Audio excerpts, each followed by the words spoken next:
Video start करने से पहले मेरी आप सबको एक रिक्वेस्ट है कि अभी तक आपने हमारे चैनल को सब्सक्राइब नहीं किया है तो सब्सक्राइब कीजिए और पास वाले बेल आइकन पर क्लिक करें ताकि हम जो भी नए वीडियो अपलोड करेंगे उसकी नोटिफिकेशन सबसे पहले आपको मिलती रहेगी।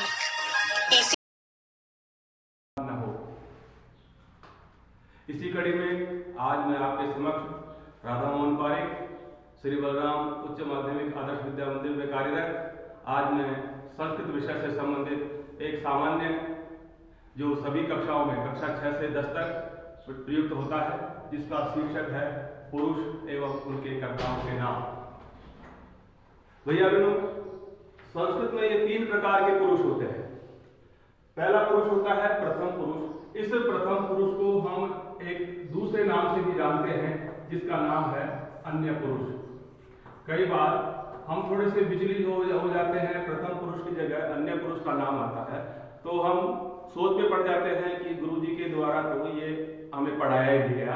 तो प्रथम पुरुष का ही दूसरा नाम अन्य पुरुष है। दूसरा पुरुष है मध्यम पुरुष और तीसरे पुरुष का नाम है उत्तम पुरुष।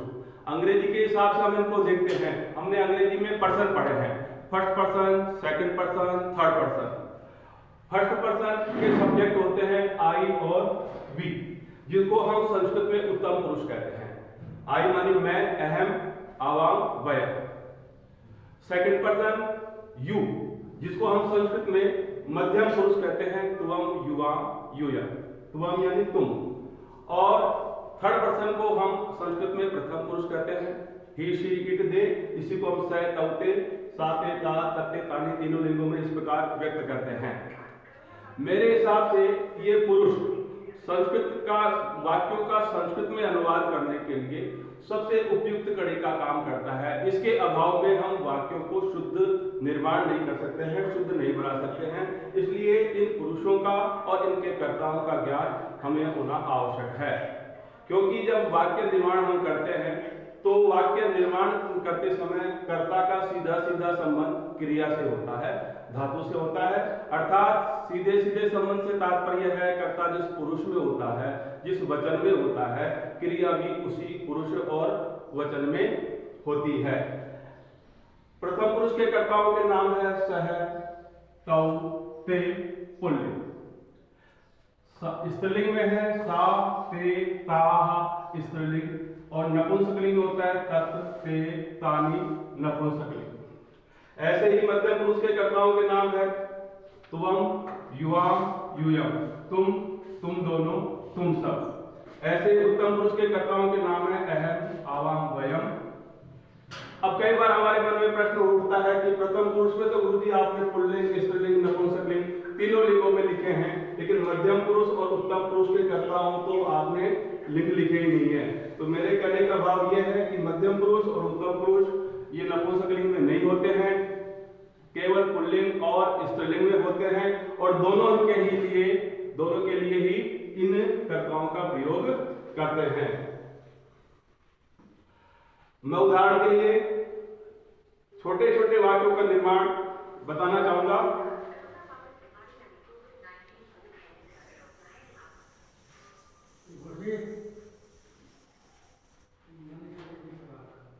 जैसे सबसे पहले मैं प्रथम पुरुष के कर्ता के अनुसार करता हूं, एक वचन, द्विवचन, बहुवचन।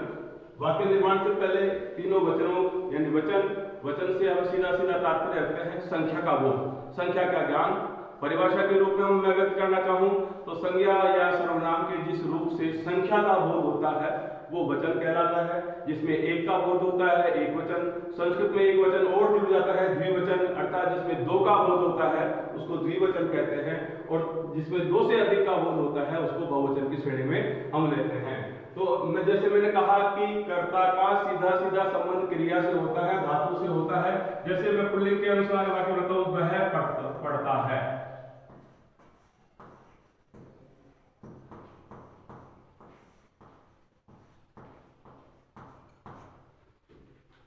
वह पढ़ता है, वाक्य को पढ़ने से स्पष्ट होता है कि पढ़ता है वाक्य पुल्लिंग का है। वाक्य के अंत में है हूं आता है, तो हम सबने टेंस पढ़े हैं, काल पढ़े हैं। वाक्य के अंत में है हूं आता है तो वर्तमान काल की बात होती है। था, थी, थे, या ये आता है तो भूतकाल की बात होती है, गा, गे की आता है तो भविष्य काल की बात होती है। इसी काल को हम संस्कृत में लकारों में व्यक्त करते हैं। काल को ही हम संस्कृत में लकार कहते हैं। जब वाक्य के अंत में है, हूं, वो आता है तो धातु को लट लकार में लिखा जाता है, अर्थात वर्तमान काल में लिखा जाता है। अब इसमें वह पढ़ता है, वह करता है और पढ़ता है, ये धातु है, क्रिया है, जिसका मूल शब्द हो गया पठ। धातु का मूल शब्द है पठ। इसको बनाएंगे, वह पढ़ता है, देखने से पता लगता है कि वाक्य पुल्लिंग का है, इसलिए एक वचन है, इसलिए एक वचन में पुल्लिंग में वह को बोलेंगे सह। अर्थ मैंने यहां नीचे भी लिखे हुए हैं। पढ़ता है, अंत में है आ रहा है तो इस पठ धातु को लट लकार में लिखेंगे। पठती, पठतः, पठंती, प्रथम पुरुष। ये प्रथम पुरुष का एक वचन है, तो ऐसे ही धातु भी प्रथम पुरुष के एक वचन में आएगी। जैसे मैंने उच्चारण किया था, पठती, पठतः, पठंती, तो एक वचन हो गया पठती। तो ये वाक्य निर्माण हो गया। ऐसे ही मैं इसको द्विवचन में व्यक्त करना चाहूं, वे दोनों पढ़ते हैं। वे दोनों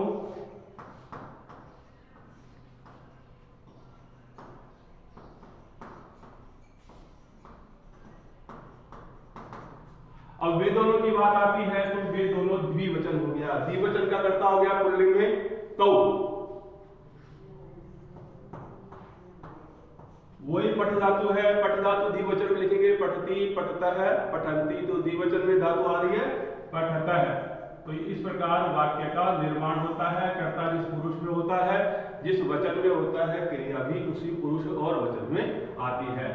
इसी प्रकार यदि मैं इसको भविष्य काल में बहुवचन में बनाना चाहूं, वे सब पढ़ते हैं।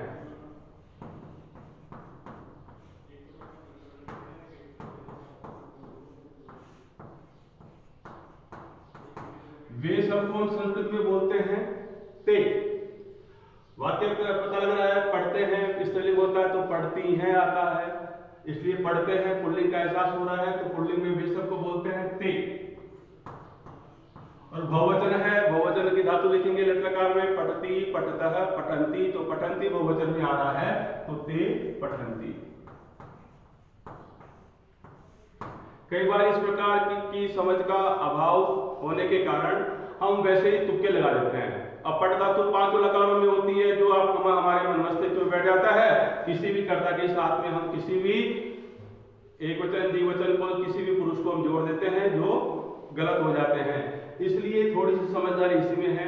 ये ध्यान हमारे मन मस्तिष्क में रहना चाहिए कि वाक्य निर्माण के समय कर्ता जिस पुरुष में होता है, क्रिया को भी हम उसी पुरुष में और उसी वचन में लिखेंगे। वाक्य के अंत को देखकर लकार की पहचान करनी है, काल की पहचान करनी है कि वाक्य के अंत में है, हूं, हो आ रहा है तो हमको लट लकार में धातु लिखनी है। था, थी, थे, या ये आ रहा है तो लंग लकार में लिखनी है, और गागे भी आ रहा है तो लेट लकार में धातु लिखनी है। इसी को हम स्त्रीलिंग में व्यक्त करना चाहेंगे तो कर्ता वही है, परिवर्तन किसी धातु में किसी प्रकार का परिवर्तन नहीं होगा। पहले सब्जेक्ट पर बदलेगा, कर्ता बदलेगा। जैसे हम वह पढ़ती है, वह पढ़ती है, अब स्त्रीलिंग हो गया तो से की जगह सा हो जाएगा। लिंग की भी पहचान करना, वे दोनों पढ़ती हैं,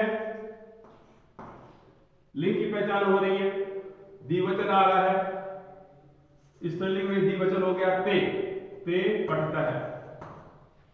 ऐसे बहुवचन में वे सब पढ़ती हैं तो ते, सा ते ताह, सा ते ताह, तो ताह पठन्ति। इस प्रकार हम इन वाक्यों का सही तरीके से हिंदी में अनुवाद कर सकते हैं।